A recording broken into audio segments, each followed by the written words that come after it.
Trump's second term is about to begin. What does this mean for international students? What kind of things can we expect for these next 4 years?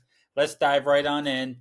For those of you that don't know me, I'm Dr. Josh Schoonover. I've been working with international students for the last 8 years. During that time, served over 10,000 international students, helped over 1,600 get approved for their H-1B and over 400 get approved for the green card. The purpose of this channel, the Ask a DSO channel, is to answer your international student questions and tackle the big issues of the day. And there's probably no bigger issue right now than this upcoming administration. As I sit here recording this, we're a week out from Inauguration Day, but if you've been paying attention, you'll notice that Trump's already been acting like the current president. Justin Trudeau, the Prime Minister of Canada, before he had his own issues, he flew down to Mar-a-Lago to meet with Trump, discuss some potential tariffs. When the Notre Dame Cathedral was reopened, it was Trump that had President Macron's ear. So Trump has promised to hit the ground running during these next 4 years, especially through executive orders. An executive order is a presidential proclamation which takes effect right away. And he already made heavy use of these during his first term, and he's promised to do so even more during these next 4 years. And one of the ways that he's most likely going to implement this is through the mass deportation force that he's promised during his campaign, and that's been reaffirmed through Tom Homan, who Trump has appointed as the border czar for this future administration. Now, to this point, every indication that we have is that this focus is going to be on those that have entered the country illegally, especially through the southern border, the border with Mexico. There hasn't been any indication yet that this is going to focus on international students, not even those who've overstayed their status, although that may come later. But still, it's something that we need to be aware of, as well as the travel bans that Trump implemented during his first term and has said that he's going to do again during the second term. So if you remember, during Trump's first term, he tried to implement travel bans on three separate occasions. Each time it was struck down by the courts, but that might look a bit different during this future administration, and I'll talk about why in just a little bit here. And then again, Trump did say in a September 24 conference that he does plan on bringing the travel bans back. So that is something that we'll definitely be looking out for and shooting notification over as we get more information. Another thing that Trump explored during his first term was an expansion of the public charge definition.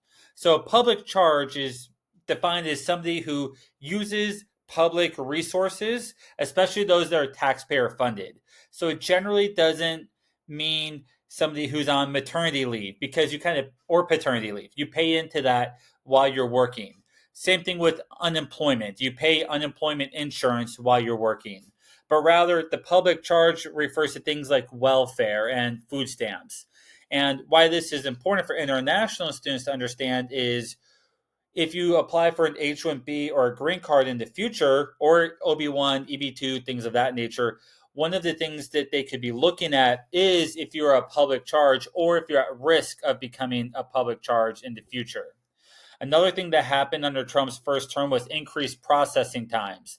I was a DSO during his first term. When he got into office, the processing time for OPT applications was about 85 to 90 days. And then we started noticing that was 90 to 95 days. And then it was 100 to 105 days. And then it was 115 days plus. And this happened one of two ways. First of all, during the Trump administration, they started really increasing the amount of requests for evidence, or RFEs, that were sent to students applying for OPT, much, much more so than during the Obama administration. So that obviously that added additional processing time for universities and students, and of course for the government also. The other side of that is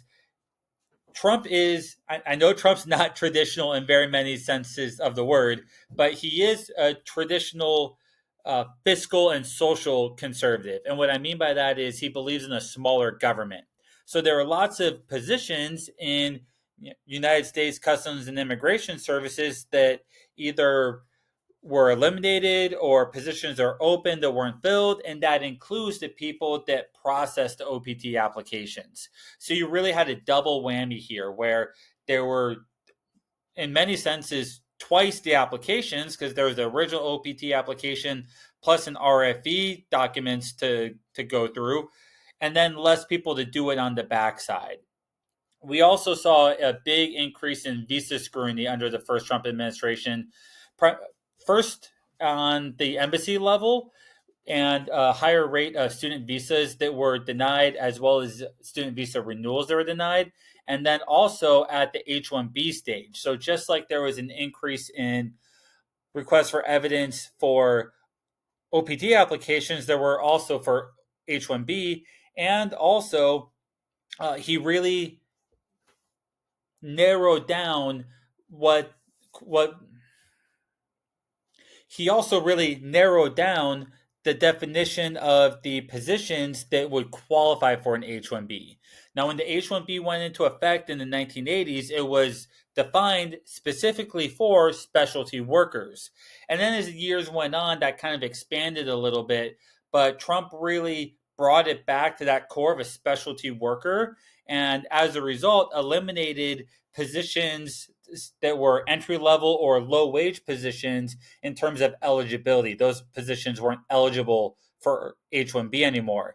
Same thing with sales positions. Trump comes from a business background. Business people generally like to think that sales positions aren't that high skilled. I have a script, you read the script, you make the sale. So sales positions stopped being eligible for H-1B under the Trump administration also. Some other things that were proposed during Trump's first term, but not necessarily implemented, were reviews on CPT and OPT, especially that 24-month OPT extension, as well as limiting the duration of status. So if you were to enter the US on a visitor visa, you might have 90 days or 6 months or something like that. For international students, they typically get legal presence for the duration of their status that they're here. So as long as you maintain an active I-20, you have legal presence in the US. Trump considered quantifying, like putting a actual date on that. It didn't actually come to fruition, but this will be something that I'll be keeping track of in terms of whether he revisits this during these next 4 years. They're also, and they actually started to go through the process of codifying this into law, was redefining the duration of terminated status. And so in the previous slash still original definition of terminated status, students start accruing unlawful presence on the date their record's terminated. So you see, I have the example there of a student whose program started on August 30th. They didn't register for whatever reason, so the record was terminated on October 30th for a no-show. October 30th becomes day one of unlawful presence.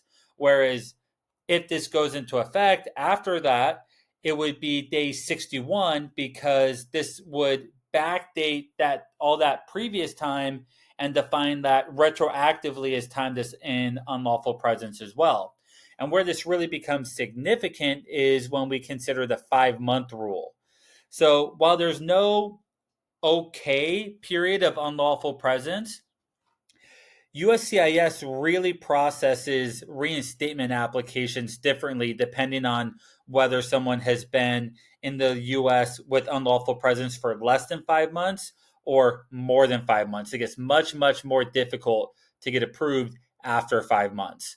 So what we could see here is somebody who is applying for OPT or H-1B, and during the review of that person's entire student record, if the government determines that they violated status 9 months ago or 12 months ago, now not only is the application denied, not only is their record terminated, but it's terminated, and instead of having 1 day of unlawful presence, the day the student finds out, now they have a year of unlawful presence, and they're just finding this out today. This entire time they thought they were maintaining lawful presence. So it has really, really significant implications if this comes to fruition, if it gets revisited.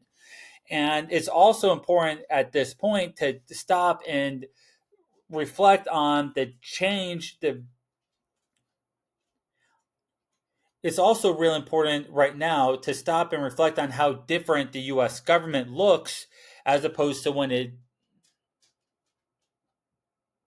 it's really important to stop and reflect now on how different the government looks as opposed to what it did during Trump's first term. During his first term, the Supreme Court was much more balanced in terms of liberal justices versus conservative justices. And there also was a Democratic controlled, at least one branch of Congress was controlled by Democrats at any point in Trump's presidency. So what we have now is both the House of Representatives and the Senate are controlled by Republicans. In the Supreme Court, you have six conservative justices, only three liberal justices. So, what this means is that Congress could really start to make a lot of laws that Trump would be behind in things that we've discussed already or things that we don't even know about yet. As well as those executive orders that Trump's going to be doing, and things like the travel ban, whereas previously they were thrown out as unconstitutional by lower courts. Now the Trump administration has the option to appeal to the Supreme Court and have that conservative justice majority, which one would think, would give it a higher chance of being upheld. So definitely a very different environment this time than the last time. And as we look at this, it's important to remember that things in the first Trump administration changed very quickly. I remember being at DSO and getting phone calls and emails from students just one day out of the blue. Hey, what's this about a travel ban? Hey, can I travel to class? If I get pulled over, will they deport me? And this was something that hadn't even, was just announced that same day. On the other hand, some things only became known to us as time went on, like the increase in RFEs, like extended processing times. So, how do we stay informed? We remember during Trump's first administration that he often would rail against perceived enemies and talk about things that he wanted to do on Twitter.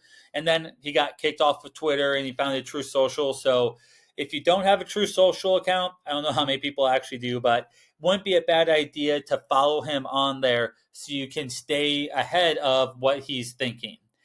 You can also keep tabs on the Federal Register, which is where these proposed rules first become known to the public.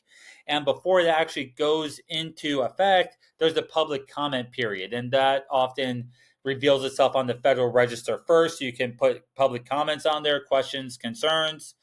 Also, you can subscribe to USCIS broadcast messages for important updates, as well as listen to your university and your DSO updates.